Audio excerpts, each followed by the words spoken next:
السلام عليكم ورحمة الله وبركاته. بسم الله الرحمن الرحيم. رب يسر ولا تعسر، رب تمم بالخير. Бүгін 7-ші дәріс мәд созу әріптері әлиф, я, вау мәд әріптері болады. Осы үшеуі. Мәд сөзі созу, тарту, арттыру деген мағыналарды білдіреді. Тәжвид ілімінде созылыңқы дыбысты мәд деп атайды. Бұл әріптер өздерінен алдыңғы әріптердің харакатымен қосылып, созылыңқы дыбыстың пайда болуына себепкер болады. Сондықтан бұл әріптер мәд әріптері деп аталады. Мәд әріптері үшеу: әлиф, я, вау. Бүгін әлиф пен мәдді өтеміз. Егер әлиф әрпі сукунды болып, алдындағы әріп фатхалы болса, онда әлиф мәд әріп болып саналады және фатхаға сәйкес жуан немесе жіңішке болуына қарап 2а немесе 2ә мөлшерінде созылып оқылады. Яғни,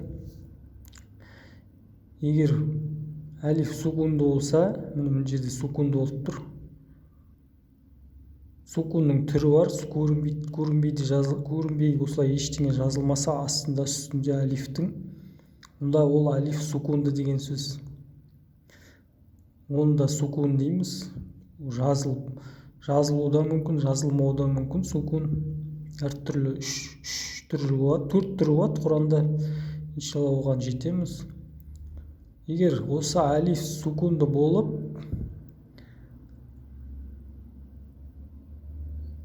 алдындағы әріп фатхалы болса, онда әлиф мәд болады. Міне әлиф сукунды, алдында фатха тұр. Қа деп 2 харакат мөлшерінде созамыз. 1, 2. Қа және әлиф егер жуан әріпке мәд болса, жуан оқылады, жіңішке әріпке мәд болса, жіңішке оқылады. Қалә, қаләт, тәбә. Бұл жерде жіңішке оқылады. Тәбә, тәбә. Сәхирун, сәқибун, сәбитун, субәтин. Сама, сама, мен сама, рамадана, ихдина, табарака, акабира, масакина, масаджиду, инна нахну, наzzalna, أرسلنا كرمنا إننا أوحينا سبحانك وتبارك فلما سمعنا وأطعنا ربنا كتبناها لا تخافا حافظات قانتات بغلام بدخان مطاع متاع.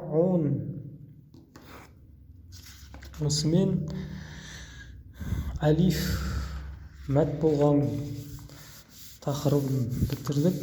Енді я мәд болған кезде қалай болатынын көрейік. Егер я әріпі сукунды болып, алдыңғы әріп кәсіралы болса, онда я мәд әріпі болып саналады және кәсіраға сәйкес 2и мөлшерінде созылыңқы оқылады. Яғни дәл жаңағыдай, егер я әріпі сукунды болса, міне ешқандай харакаты тәнуині жоқ яның.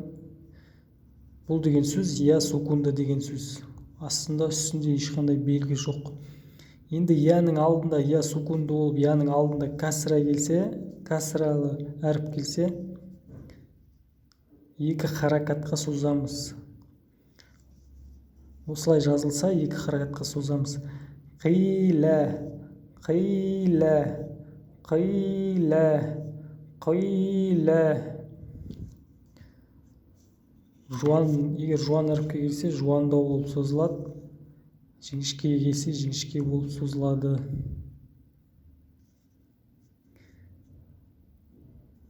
Қатты жуан болмайды. Жуандары дауыстың әсері болады. Қида, килә, нилә, жадидан, бәғитин, хакимун, ятимун. إذا قيل عليم في أمرنا في صدرنا. Былай да келеді, былай да келеді. Бұл себебі соңында, ортасында, алдында өттік қой. Хафилина, залимина, абидина, халидина, мустақима, насина, ин насина, نصيبنا هبابيل مصلين مبشرين من سجيل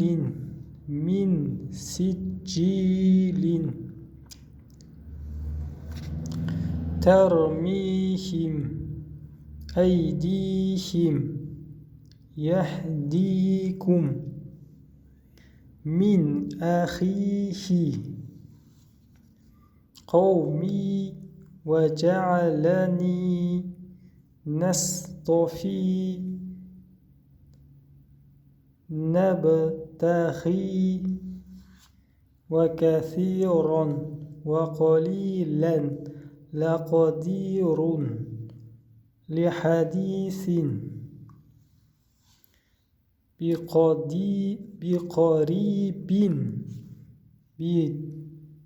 بضنين لشديد ونخيل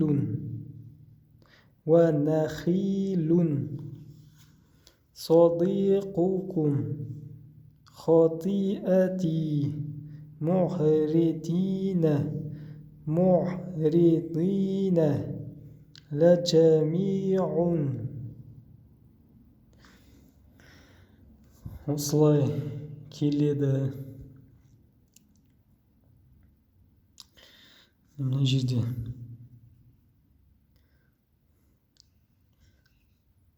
басында жазылғандай, басында, ортасында жазылады дедік қой. Мына жерде басында жазылып тұр. Себебі бәға соңғы әріп болса, бәға жалғанып тұр, роға жалғанбайды.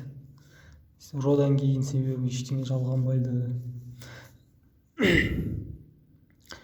Вау.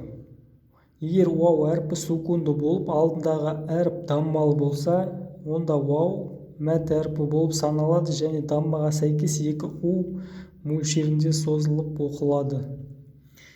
Дәл жаңағыдай вау сукунды болса, және оның алдындағы әріптің үстінде дамма болса, екі харакатқа созылады.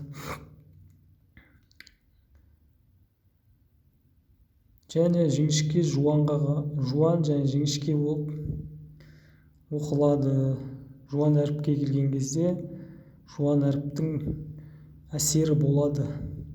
Нухун, лутин, худен, рухун, аузу, наузу, ятубу, такуну, يدخلون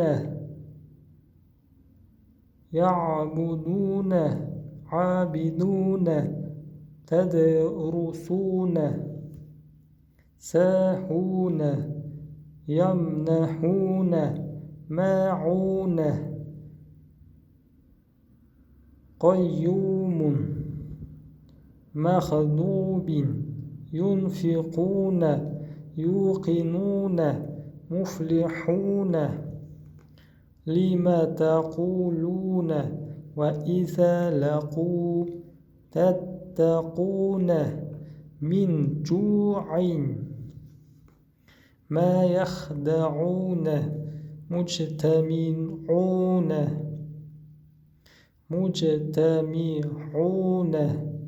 لمردودون وتذرون فأتبعوهم قتلتموهم ليتمتعون سيغلبون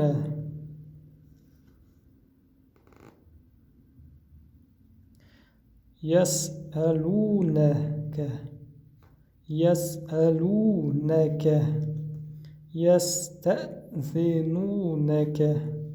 يسمعونك تستطيعون.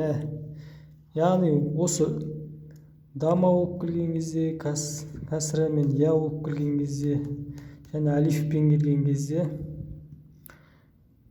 барлық осындай жағдай дәл осылай келген кезде басында соңында келсін,